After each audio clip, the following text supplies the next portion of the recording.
Hi, welcome to the first episode of our new season, Sportsy. Let's aim sports. Aspire, inspire, and motivate. This episode of Sportsy, Let's Aim Sports is the season opener for season 2. If we are talking about a season opener, the best guest that we can have on our platform is the greatest female Indian cricketer across Test, ODI, and T20, who has been a prolific opener in a star studded career of over 2 decades.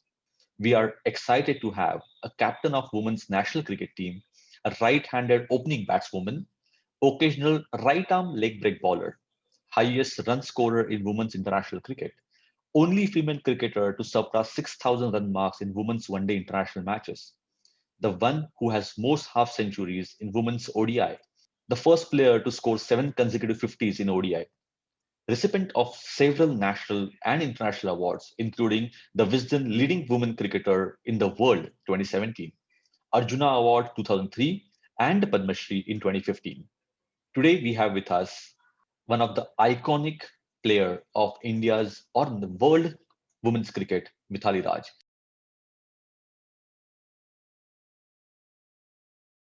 Thank you for liking, thank you for sharing, and thank you for watching. But please do subscribe on our channel Sportsy Says and help us spread the word about Sportsy. We go with the same handle Sportsy Says across all social media platforms. Hi Mitali, great to have you on this chat where we will be talking to you about what sports mean to you and what do you think, what is aspirational, inspirational, and motivational that goal that kids can have or the girls can have or anybody looking for towards their life or career in sports can have. So thank you for being on this chat and looking forward to next 15-20 minutes of chat around what Mitali has to talk about being an international athlete after achieving so many things in her life, but still considering, no, I need to be fit, I need to be inspirational, I'm a role model, and I live my life that way for people to consider me as a part of their life and take it seriously. So thank you for that and looking forward to this chat, Mitali. Me too. Yeah. So Mitali, my first question to you on this is, what has been your, while growing up, what was your aspiration? Before Well, you before, before you became the international cricketer, what was your aspiration? well, I mean, now by now many people know that I'm a trained classical dancer. So I was learning dance. It's also a form of fitness, I would say, because you're constantly trying to match your footwork with the beats of your teacher.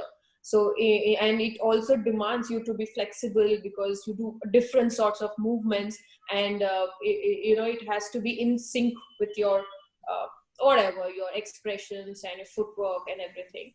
So that was dance was something I wanted to pursue because it was my passion, and I've learned dance for good 8 years. Just a couple of stages left for me to do the arangetam, but unfortunately I couldn't do because of cricket, because I was already into cricket and almost in the verge of representing our country in the year 97. So then I had to let go dance to pursue cricket as a career. So do we get to see Arangetram completed in a few years from now?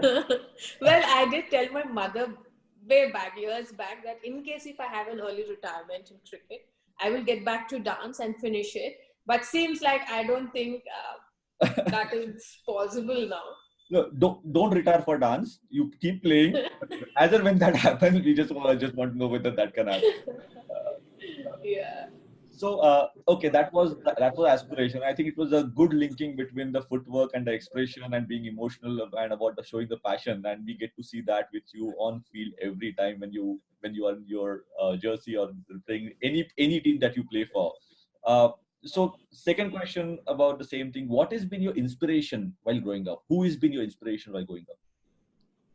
Well, the first person who's been an inspiration for me was my dance teacher, because way back in the 90s itself, she was a very independent lady who used to drive this huge Scorpio, because back in 90s, we don't see that often women driving cars.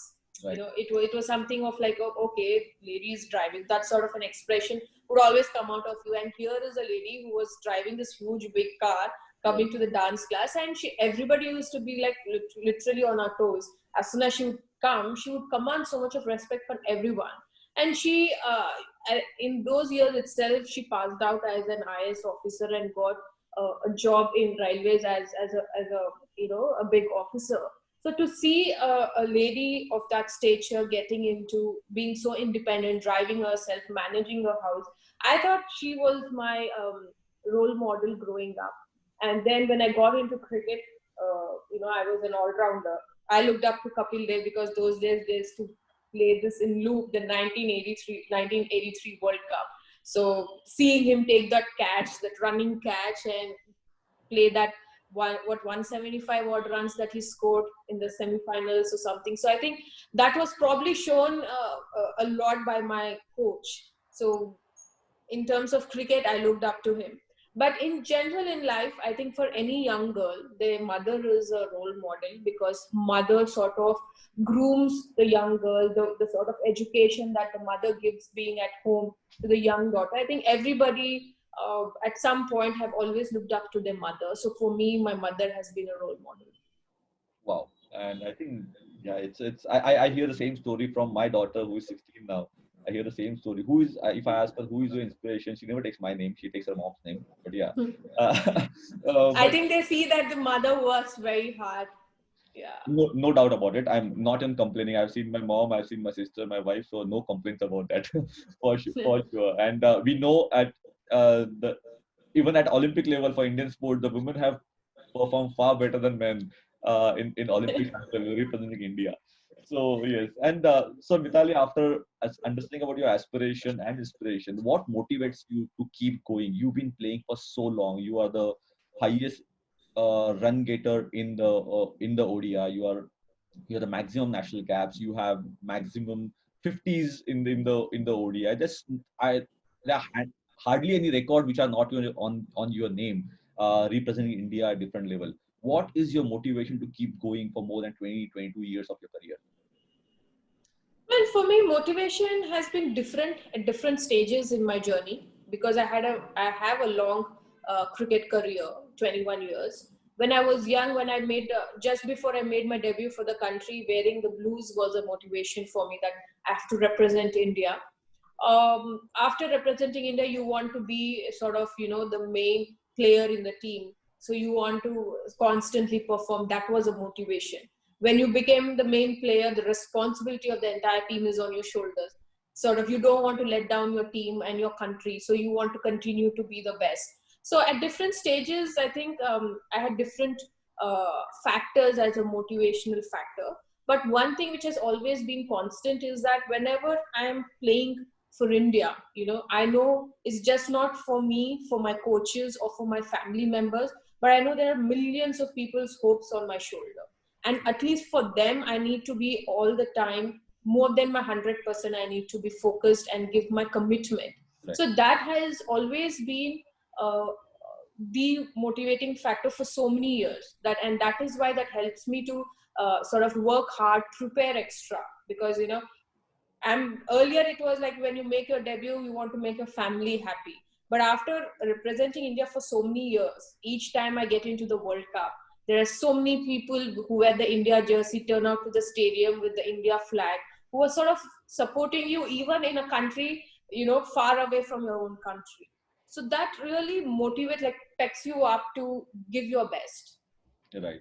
And yeah, I think that is so nice. And when you said that, okay, the performance or the shoulder representing your country or having to perform at different stages is motivating you so much. I think this gives such a good message for the young generation who they're probably taking a lot of things for granted.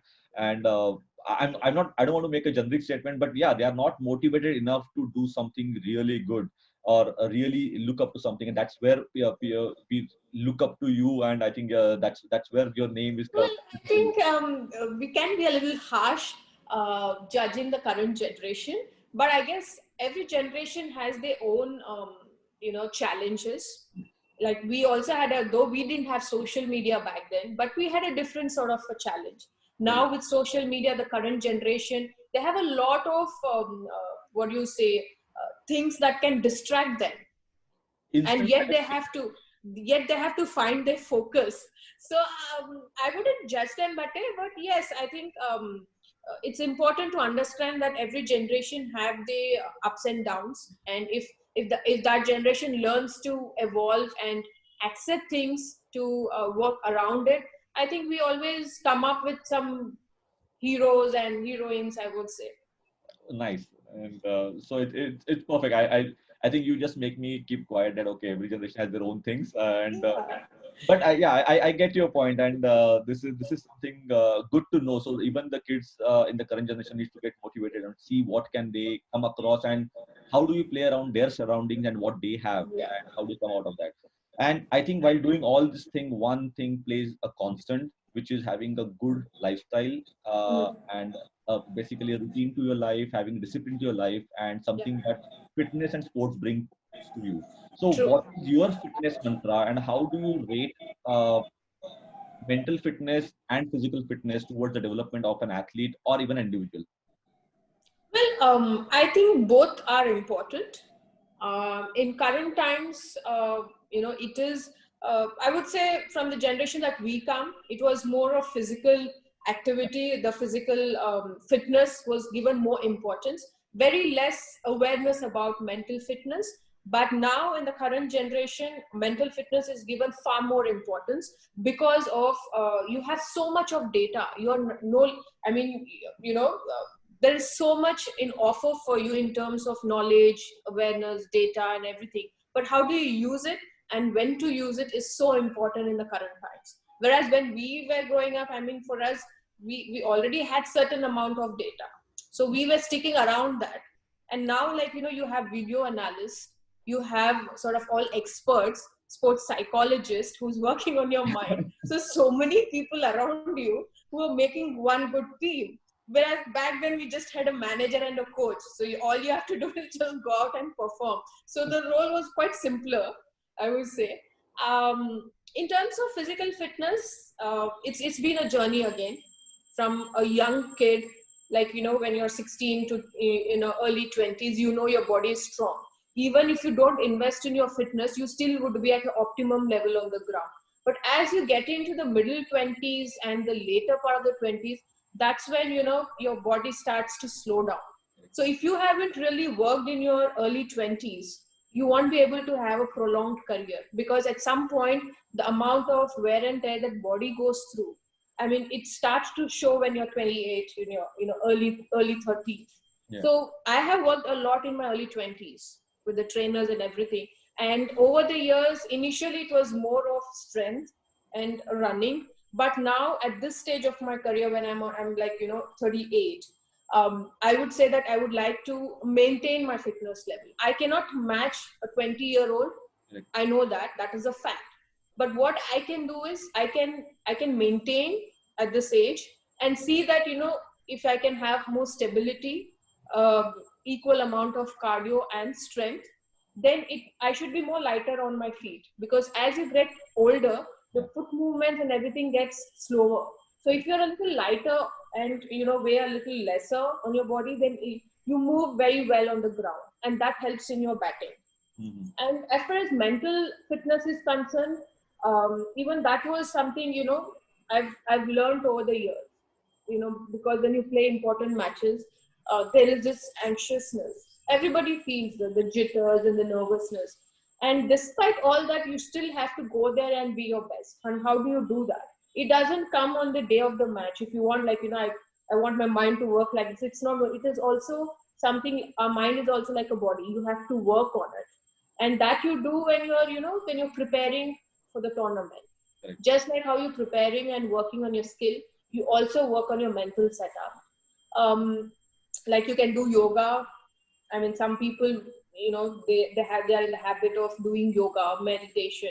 But I do a lot of breathing exercises, because I've learned from a bitter experience in 2017 World Cup that, in the most pressure situation, the most challenging times, if you try to if you try to keep things simple, that will pull you through. But we very seldom we actually think properly because we are so much into that pressure and that the external factors work so much on our mind that we don't do the simplest of simple things. It doesn't actually cross our mind because mind is not giving you any clarity. There's no composure. And so that is why I've learned that, the most challenging thing, try to make it more simpler. And you can make it simpler provided your mind is clear. And your mind is clear only when you start to give it more oxygen. And that is when, you learn to use your breathing technique. And that is something I've learned during the lockdown, to give more emphasis to breathing. And breathing actually helps you to calm down. So well said. And 2017 World Cup is something that we also remember with whatever memories. Is like we saw you always reading a book and not getting distracted with what happening around, but to have the great composure in any situation that came your way. So you are associated with FitKit as a representative. What is that really got you attracted towards the model of FitKit? Well, FitKit, when they did reach out to me, I've seen few websites, few apps, but I've never really gone into it because until then I thought that it is a way of making money and things like that. But FitKit came across a very genuine app where you can actually get in. It is for all people. It's just not for athletes or professional athletes. It's for people who are at home, housewives, children, or different walks of life people. It is helping everybody who can get into the app, and it has access to all sorts of exercises, all sorts of levels, and it also sort of creates. It's not monotonous. Yeah. It creates that excitement that you want to do. You want to see today what is there because there is levels, sort of challenges you. And when something challenges you, if you're competitive, if you have that streak in you, you would want to get it. So in a way, it is making you healthier, and it is also creating your mind to take up challenges. So people who are at home have nothing to do, who are investing the time in those soaps and everything, I think this really works for them. So I mean, that was quite creative, and I really like that concept. Yeah, and believe me, and my association with FitKit also started at the time of inception, and when their association with you started as well. And it is something is the gamification part, keeping people on their toes and giving the challenge is one thing. At the same time, something about what they are giving back to society through the challenges, like that is earning the karma coins, and the karma coins get converted into the FitKit bucks, and that is going like Save the Child. They are associated with Save the Child, whatever the karma coins get generated, they are converting that into money and goes in donation and those kind of things. So they have actually come up with a really good model, and we have seen your 7 minutes workout on that, and that's where the question was about the whole fitness and what Mithali thinks about fitness. So Mithali, you've been a phenomenal cricket player that everybody knows about. You have one of the most proudest moment for India to where you represented India in captaincy in every format that we ever played for. But how did you come across with the association with Street Child Cricket World Cup? And what was that you really got excited about? Or what was that thing that really touched your heart? Well, I was, approached by Rachit from Save the Children organization. It's a 100-year-old child rights organization. Right. And they wanted me to lend my support to the cause of Street Child Cricket World Cup. And when they explained me the concept, for me the first thing was it was giving hope to the children who are living on the streets. That is the first thing which touched my heart, because I understand all of us, especially in India, everybody have talent. But it's just that people who make it have the factors like support system and platforms to build on that. Whereas there are a lot of people who fade away because they probably don't get opportunities or the platforms where they can showcase their talent. And this sort of cause, I felt like it gives those children, it probably channelizes their energy more productively, give them hope that they can be recognized more than children on the streets. So that was very close to me. That really hit me quite emotionally, and that is why I decided to support this cause. And through me, I wanted to create awareness among people. Like, there is this cause, and everyone should come out in support of this association, and in a way, like, support the neglected section of our society, that is the street children, because we all know there are number of like that many children on the streets. So I think it is sort of giving them an opportunity which they felt like, to live, to see themselves just not street children but normal children. Correct. It's so nice. Like Lucy, who could not win the World Cup, but yeah, she was one of the team. She said that the best part was we won against England at Lords. So that was her moment, and she said same thing. The moment I had a cricket bat in my hand, I was somebody. But other than that, I was nobody. When you heard about, say, Lucy and Paul share their thoughts about their whole experience, at the same time, they spoke about, Lucy spoke in front of the Member of Parliament in UK and talked about the whole girl child and then sanitation, nutrition, uh, hygiene and Yeah. safety. So, what do you think about those aspects with these kids and specifically also in India, and how do you relate that thing to sports, helping them to uplift the whole thing? Well, see, when I also had an interaction, like few minutes with these two kids, I realized that if they are given proper education, because education also plays a very important role in creating that awareness in these children, the importance of playing sport, or say the importance of working out, how to be healthy, how to develop immunity, because when they live on streets, they are very vulnerable to abuse, violence. How can they protect themselves? So if we are given them the opportunity to teach them these things, so it also creates in them the awareness and also the possibilities. There can be possibilities for them in life, and it gives them confidence, it gives them courage to take that step. Like, we've seen, the other day I was watching the Kaun Banega Crorepati. I've seen one guy who was living in those huts actually preparing for IAS. It sort of gives them, as I said earlier, it can channel, because children, they have a lot of energy. How do you channelize it productively? How do you tell them, okay, this is what they need to, they have the possibility, they should fight for it. Channelize the energy productively so that they can do something about their life, reach some goal, give them purpose in life. So I think all these things can be done provided we give them a platform.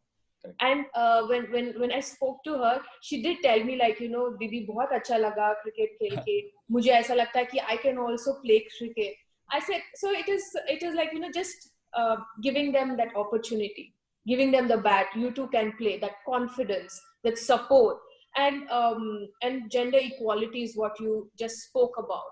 When in a society in today's time, that everybody trying to sort of work on that, and here we have street children who are playing together, boys and girls playing together, and representing the country. So I think in a way, like, she, as a kid, as a girl, when you're told that you can't play sports, you can't play cricket, and more so on a street, like, you don't have life, you're on street. So when you come across these statements, and suddenly the same child holds a bat and she feels strong, that sort of confidence. So I guess, it feels very nice to be associated with a cause where, it humbles you, that, okay, I've achieved. When people talk about my achievements, I feel nice. But when I see their struggles, probably I should be inspired by this story.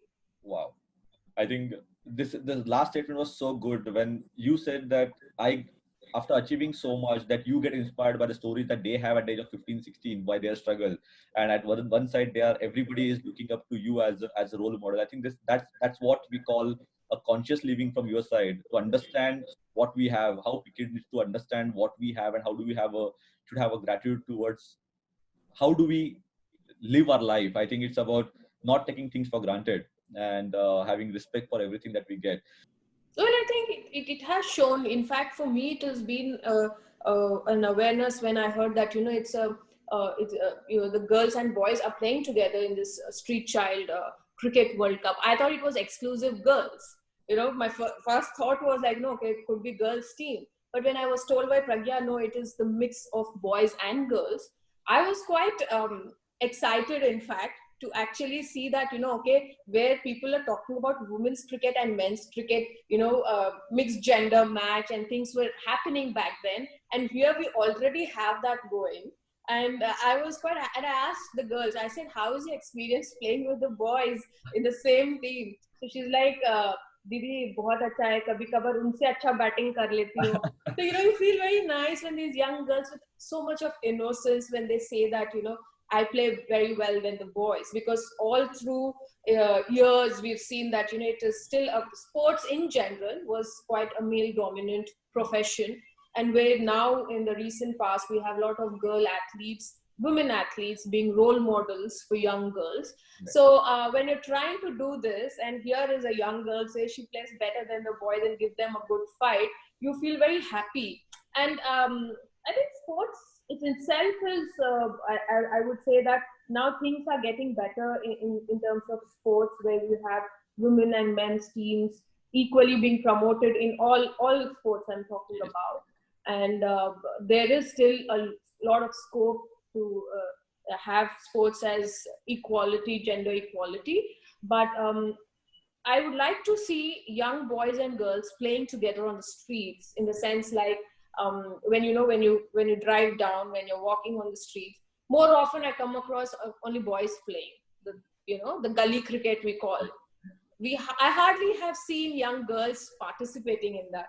Yes. Hardly, maybe one or two occasions, one or two girls standing in the side. But with this, if this awareness is spread, the concept of having mixed gender matches will start, and if these children are made sort of a role model for that, I think it makes a huge impact. How do you think the fitness and immunity and hygiene actually plays a role of having a better life, and how do you think that people can actually take it up irrespective of the background they come from? How do you look at fitness as a regime? I think fitness is very important. One is irrespective whether you're a pro athlete or not, common man should indulge in some form of physical activity every day, because the current times where everything is virtual, pretty much all of us are sitting for long hours at home or on the desk. So it tends to slow down our metabolism rate, and in fact creates a lot of other factors like munching and stuff, where you tend to put on weight, and it is very unhealthy. So I think only for a pure reason to be healthy and have a very healthy mental setup, it's important that you invest some time during the day in your physical activity, because it energizes you. I mean, they say that it releases a lot of a lot of things that makes your body more energetic to thrive through the day. I mean, to go through all whatever regimes that you have. And I think, like, as an athlete, it's also important that it's part of our profession that we continue to keep ourselves fit. In times like this, it's important that you understand the importance of hygiene. All of us know that we'll have to keep ourselves clean, our surroundings clean, washing our hands, wearing the mask. I guess we need to understand that it's just not for our own safety, but the safety of people around us.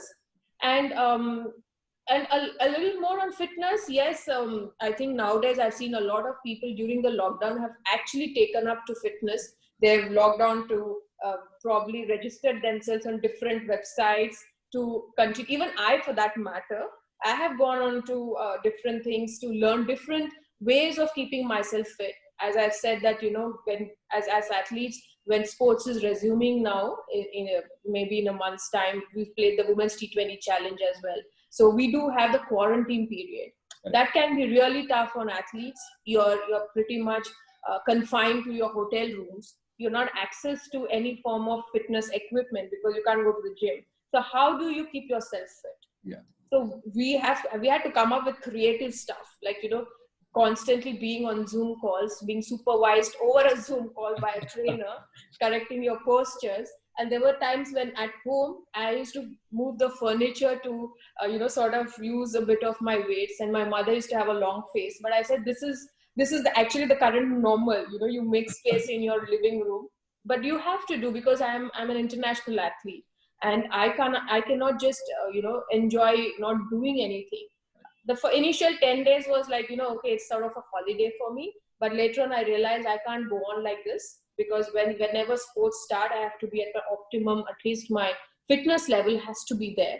So I continue to have sort of a regimental um, routine during even the lockdown, to create some sort of a purpose or a little goals that you can create, because it gave time to work on the fundamentals of my training, my skill, as well as my fitness, I would say, the different factors of fitness. So I guess, yeah, even today when I'm on holiday, I still work out. I don't miss out a day where I don't work out. Yeah. And I think as you said, that being an international athlete is a responsibility as well. The whole nation is looking up to you, the way what you do and what you perform. You are not only an influencer, but you are a role model for so many people. So our question is, okay, you are in the how much ever prolonged career you may want to have. You are at the stage where you may be thinking about, not right now, but there is the thoughts keep coming. So we don't want you to retire ever, but what is that keeps you busy when you are not playing or not playing cricket? What is that you get excited about? Well, during the lockdown, and also like even now, I would say, if I'm not playing cricket, one is that I'm every day working out. Second is, my trainer, he makes sure that he makes things interesting, because it does sometimes, play on mind, okay, again, we have to do that strength workout, or he's going to make me run so many rounds. So that does play on your mind. I mean, everybody's mind, like at some point, you just don't want to run. Yeah. So what he does is he creates, he gives me challenges. So say, for example, there's a piston squats. Okay. Yes. It is very difficult, and sometimes it's very annoying, I would say that. But, he says, no, at this month, at the end of the month, I want you to do 20 piston squats per each leg. I was like, I rolled my eyes up. I said, what do you want? Do you want me to sit on the pot or not? So he's like, no, that is a challenge. So then he sets up slowly challenges. And when he sets up challenges as a pro athlete, I have that streak in me, like, I have to get it. If he's challenged me, I do it. And because of that commitment, every day I'm working out. Nice. And in what happens is, then it becomes a part of your routine. It becomes a habit. So even if you're not playing cricket, which is my profession, I don't play cricket. Even when I'm on a holiday, I make sure, I have some equipments. I try to get some equipments, or at home, say there's 1 liter or 2 liter bottle, try and do a bit of stability. And I run, I go to the park with my friend. She goes for a walk. I said, I will run in the park. So I run in the park. I do some 30 minutes of running. So some form of activity, at least to see that, I am reaching that challenge. And there are ways of making interesting, like, he has asked me to dribble balls, like, hitting the, like 3-4 balls. And I used to think that, okay, that is something all these boys used to do, in this funny thing, like dribbling the ball. He said, I want you to do it for 30 seconds with 3 balls. I said, I've never done it. He said, that's a challenge. Within 3 days, I want you to do for 30 to 45 seconds. So I was like, okay. So I went on to YouTube. I've seen how, actually you start, getting that sync. I did it in 2 days. So when somebody challenges you like this, you would want to do it. And sort of it keeps your mind engaged in times when, you don't have access for gym or to any form of fitness equipments. So that is something which has kept me going. It kept me sane, I would say, during a period where there was no sports at all. Yes. I mean, at one point, you couldn't have a live sport on television. So for an athlete, it could be very, sort of works on our mind. It hits our mind. Yeah. To be in that space, you have to be creative. You come up with different things. Sometimes if I'm staying in 3rd floor, I go up and down like 3-4 times to see how is my cardio level. Correct. Just to see where you stand, and you improve on that. So it did get a lot of creativity out of my trainer and me. But I think someday, you enjoy doing these things where you can't control the circumstances. You can do what you can control is this. Yeah, I think, and I think whatever I heard about your trainer, he knows exactly how to get Mitali to work. Is the just give her a challenge. She is a competitive. She will make it happen. Something very inspiring that he said when I actually joined him was, he said, Mitali, whenever you want to retire, you should retire because you want to retire, not because you're unfit. Excellent. So he said, I would want to make you fit in a way that, fitness should not be the reason for you to retire, he said. Because normally people think, I can't make it, I'm slowing down and stuff like that. So that should not be a factor. You should retire when you don't enjoy playing. So I think I really like that line. And I said, okay, this is the guy who will actually push me to, get my fitness level up, optimum level. Man, I think that is something obviously for a professional athlete is it's for sure, but for any profession that is you should retire because you want to and not because of the any surrounding that you are not probably good enough or you're not fit enough to do that. I think it's a Yeah. I think amazing trainer with the understanding of what mental fit also he's playing a good game there. So Vitali, you've been an athlete all long. Which is other sport that you have enjoyed other than cricket? I've never played any other sport. Oh I wow. think I think cricket has taken a lot of my time that I've not really tried getting into any other sport. Oh wow. Okay. Yeah. That is called again the focus approach. 8 9 years of professional training of I did try a little bit of golf because they say that the swing helps you when you're as a cricketer when you're trying to loft. And a lot of these men cricketers I have seen in the past time, they're always in the golf course, playing the golf. So one of my coaches said, why not try this before a T20 World Cup in 2014? So that was the first time that I was introduced to a different sport. Of okay. course, that is again completely mind game. Yeah. I found it quite boring, honestly. Just hitting, but I did that because at some level it's going to help my skills. So that is the closest I've gone to any other sport other than cricket. Oh, believe me, I did not anticipate this answer, but yeah, that also shows your focus and how you have devoted everything to cricket. So, Mitali, my last question to you is obviously I can go on and on to pick your brain for so long, but the last question to you: what is your message to all the young girls who are trying to make their careers in sports, and what is that they should be not thinking about to become an athlete? Well, see, I would say that for young girls who have passion to pursue sports, um, I would say that it's a good time to take sports as a profession, as a career, because when there is so much of talks about equality in sports, things are getting better. Um, Especially women's cricket. I have seen tennis, of course, though there is still a lot of scope in other uh, sports in terms of women's team. But women's cricket is under BCCI, and there's a lot of things have changed for better. It is quite promising in the recent past. In the last 2 3 years, we've seen the sport actually grew, and it has its own branding. Players are branding themselves, so it's a good sport to pursue. And sports teaches you a lot. For young girls, it is sort of a platform to create your identity, which I feel very closely with, because that's what my parents have given me an opportunity, that today my identity is a woman cricketer through playing cricket. So that the same thing, they can also see the possibility in that. And um, and it is important because at some level sports makes you very independent, and it is important for women in today's time to be independent, because it gives them the confidence and the courage to live a life of on their terms. And the young girls should never feel guilty for the choices they make, or for the decisions that they take, because they should first see themselves as a person, not a woman, not a girl or a boy or a man. They are people, they are person, and they have equal rights to make the decision and live the life the way they would want to. And they should never be apologetic about it. And that is something is very dear to me, is because I have seen some of my own friends letting go career in cricket and getting married because of the society norms. Very talented cricketers, but they had to probably didn't get enough support from parents, from family, and they got into that. And today, probably at some level, they regret because they've seen where the sport has come, and they think that they could have done better.